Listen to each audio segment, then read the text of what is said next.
نحمده ونصلي على رسوله الكريم اما بعد فاعوذ بالله من الشيطان الرجيم بسم الله الرحمن الرحيم رب اشرح لي صدري ويسر لي امري واحلل عقدة من لساني يفقهوا قولي کہ رمضان المبارک کے روزے اور پنجگانہ نماز عاشورے اور یوم عرفہ کے روزوں سے کہیں زیادہ عظیم المرتبہ اور عظیم القدر ہیں، یعنی 5 نمازیں ہیں اور رمضان کے روزے کہیں زیادہ عظیم المرتبہ ہیں، عظیم القدر ہیں۔ کس کے نسبت؟ عاشورہ اور عرفہ کے روزے کے۔ ایک رمضان سے دوسرے رمضان اور ایک نماز سے دوسری نماز کے درمیان کے گناہوں کا کفارہ اسی وقت ہے جب کہ بندہ کبیرہ گناہوں سے اجتناب کرے۔ بندہ جب کبیرہ گناہوں سے بچتا ہے تو یہ گناہ معاف ہوتے ہیں۔ رمضان المبارک کے روزے اور نماز جمعہ بھی صغیرہ گناہوں کا کفارہ ہوتی ہے، اور یہ اس وقت ہے جبکہ کبائر سے اجتناب کیا جائے۔ رمضان المبارک اور نماز جمعہ کی عظمت و تقدیس کا کیا مطلب ہے؟ پاک ہونا، اور کبائر سے اجتناب یعنی کبیرہ گناہوں سے بچنا، یہ 2 قوتیں مل کر صغیرہ گناہوں کے لیے کفارے کی قوت پیدا کر لیتی ہیں۔ آپ بتائیں گی کہ میں نے کیا کہا ہے؟ اگر آپ سمجھ لیں گے نا، زندگی بھر یہ چیزیں کام آئیں گی، صرف زندگی بھر نہیں، موت کے بعد بھی، کیونکہ کہیں ایسا نہ ہو کہ ہم اپنے آپ کو دھوکے میں رکھے ہوئے ہوں۔ اہم بات کیا ہے؟ یہ 2 قوتیں مل کر، کون سی 2 قوتیں؟ نمبر 1 رمضان کے روزے رکھنا، جمعہ پڑھنا، نمبر 2 کبائر سے بچنا۔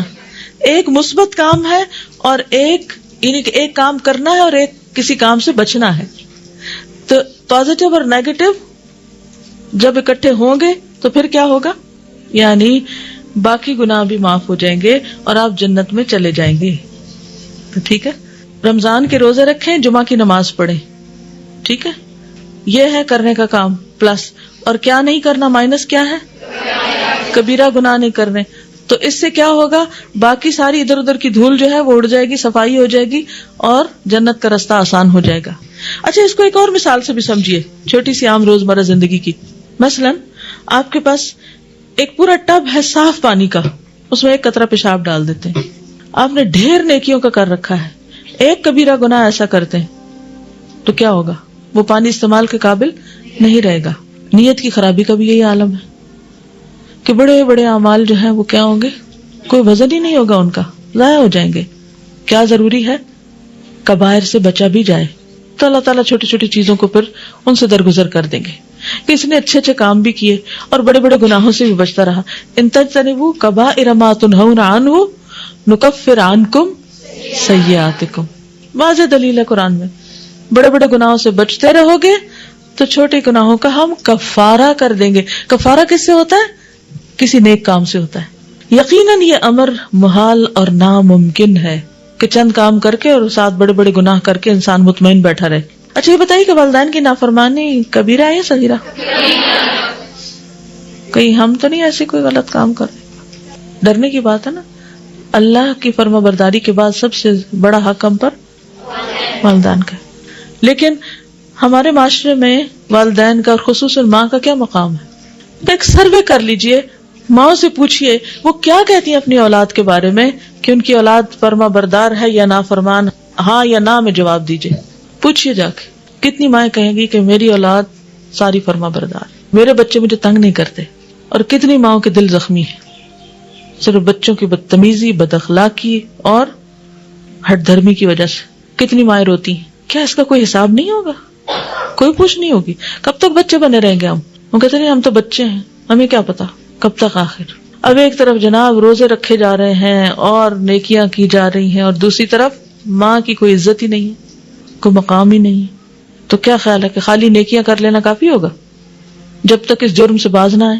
وہ تو ایسے ہی ہے کہ آپ صحت مند غذا بھی کھا رہے ہیں اور ساتھ ساتھ زہر بھی کھا رہے ہیں، تو زہر کی چھوٹی سی مقدار بھی مارنے کے لیے کافی ہو جاتی ہے۔ تو یہ ہے توبہ استغفار کی اصل حقیقت، کہ گناہوں کو چھوڑا جائے۔ توبہ کا مطلب صرف لفظوں کی تکرار نہیں، اس کا مطلب ہے گناہوں سے باز آیا جائے، غلط کاموں کو پورے ارادے، نیت اور دعا مانگ کر اپنی زندگی سے باہر نکالا جائے۔ یہ نہیں کرنے مجھے۔ توبہ کے ساتھ اصلاح بے حد ضروری ہے، اور کبائر پر اصرار کفارہ گناہ کے موانع میں سے ہے۔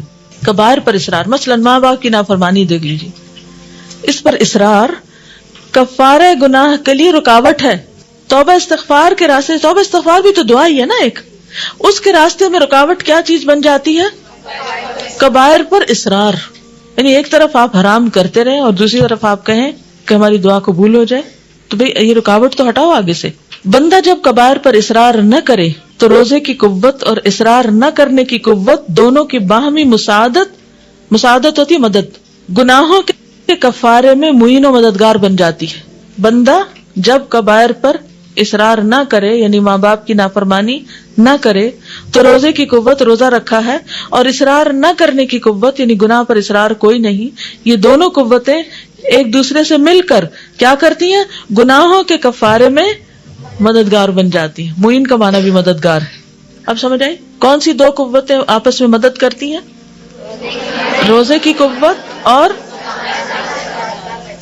گناہ پر اصرار نہ کرنے کی قوت. پھر فوراً انسان آگے نکلتا جاتا ہے، ترقی ہوتی جاتی ہے.